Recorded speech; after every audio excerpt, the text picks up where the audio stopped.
I wore this shirt to Jummah one time. And the Khatib later, looks at me and then he goes, oh. And he goes, I thought you had a pair of guns. And you wore that to Jummah. This was a gift from my wife after I completed my bike to Canada trip and I came back, which in of itself was a very, very, very, very memorable experience. So that's why it says there. She got me 2 shirts. One says, I spent a lot of time behind bars, and the other one is OCD, obsessive cycling disorder. Ooh, nice one. So I wear that proudly. Ladies and gentlemen, boys and girls, children of all ages, welcome back to another episode of the 99 Names. I am your host, Bilal Khan, and we're here. We have with us. Assalamu alaikum wa rahmatullah. As you can see, it's been a long time, so we're just kind of getting back into the habit. Bilal is learning how to speak again. Yes. So what name are we covering today? One name that we haven't gone over yet is Al-Witr. Al-Witr. Witr. Not the Salah. But it's similar. It is similar, okay. Yes. And so Witr basically means something that is odd.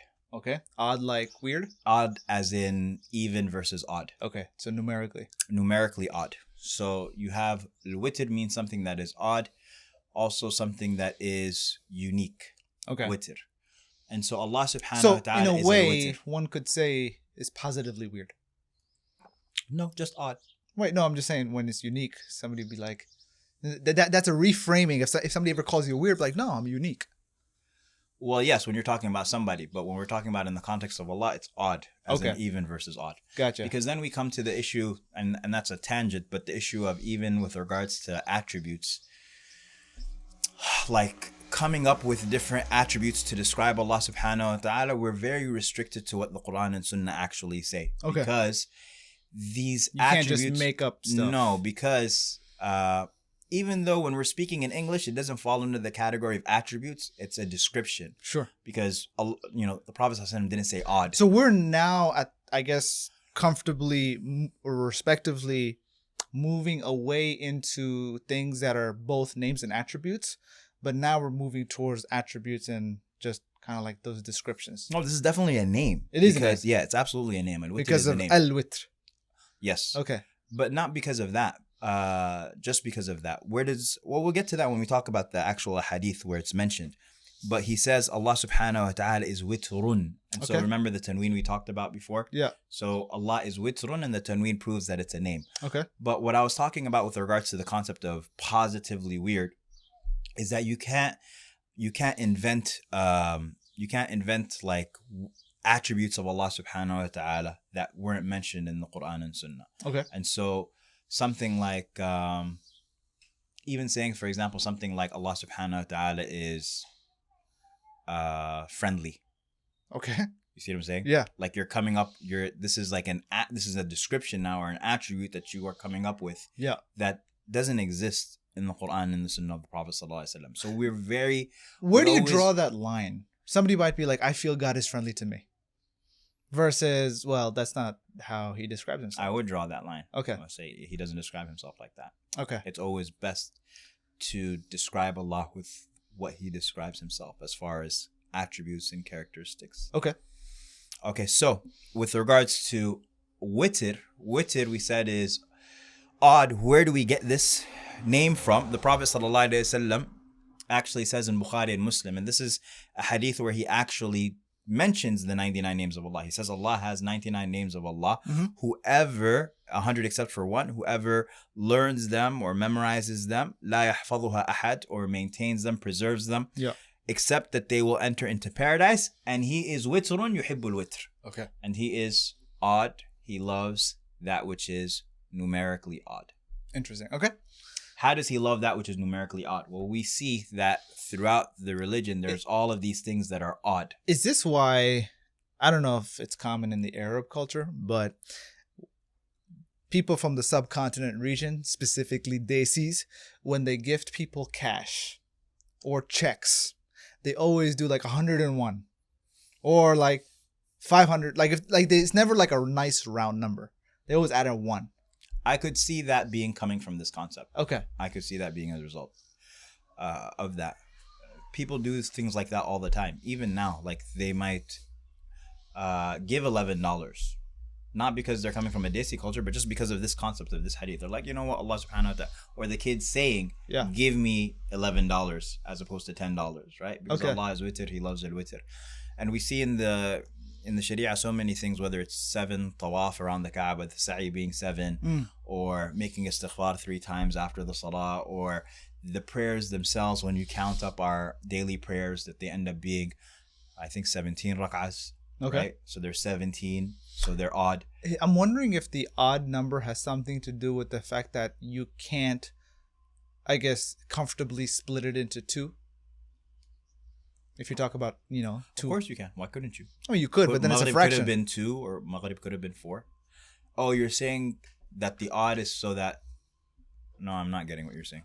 Well, I mean, just the idea of, and maybe this is my certain aspects of OCD kind of kicking in, where it's like, you got 4 pieces, 2 and 2, right? But when you have 5 pieces, it's like, great, now I got to cut that one. But what's the problem with dividing them into 2? What do you mean? Then you have 2.5. Yeah. Which is annoying. Wait, you're saying that the odd is so that you can't divide them into 2. Right. But I'm saying, why would you not want to divide it into 2? Because what's the problem?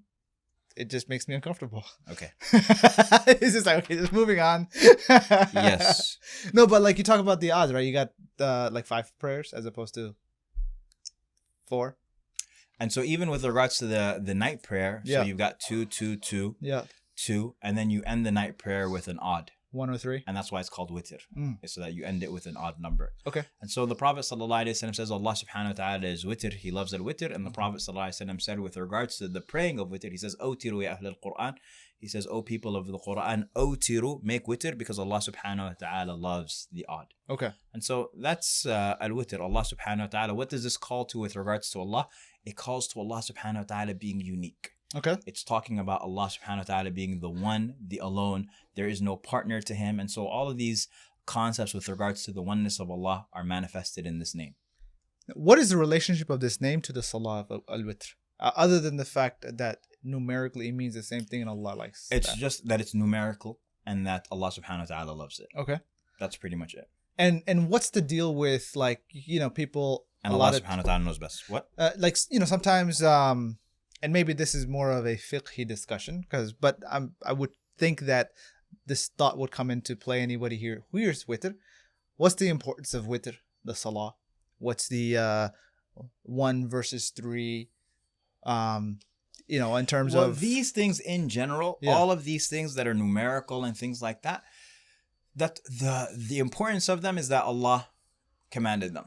Okay. Why is Dhuhr 4? Why is Fajr 2? Why is Maghrib 3? Yeah. Like these are things that are what we call ta'abbudi, which is basically they are simply a manifestation of our submission to Allah subhanahu wa ta'ala. Okay. Why does Allah command us to do these things? We don't know. They're ritualistic. Yeah. And so we simply do them because He commanded them to be like that. So why did He make Fajr 2 and why did He make Asr? Why did He make Asr and Dhuhr, the 2 long prayers? And, all of these things. At the end of the day, Allah knows best. So what would be the practical implementation of this name? The practical implementation of this name is to do things that are odd as far as the number goes, to do that. But also there's another aspect to it, which is Allah subhanahu wa ta'ala loves those who are unique. Okay. In the sense that you being the best at something. This thought of being the best with regards to knowledge, or being the best with regards to worship, or being the best with regards to benefit to people, or being the best with regards to whatever it is that you do, that you be the forerunner, in that you be alone in your field. There's a common phrase where all the competition is at the bottom. Where in any field that you enter into, it's like a pyramid. The people who are the best in their field, they don't have competition. And if there is anybody that's like them, the individual that's potentially like them is strong in their own way that distinguishes them from this other guy who's at the top as well.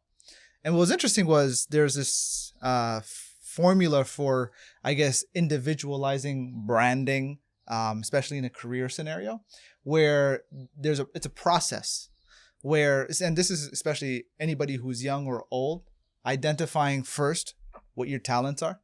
And talents can not just be, essentially it's genetics, right? Ammar might be somebody who could be inclined towards being drafted into the NBA, while I myself might be more in tune to, things like this. Also, leanings, right? Somebody might be inclined towards numbers, right? May not necessarily be like a mathematician, but they might be more inclined towards numbers, while another individual might be inclined towards the arts. Similarly, talents in terms of beyond genetics, but also what are you interested in? What comes easy to you?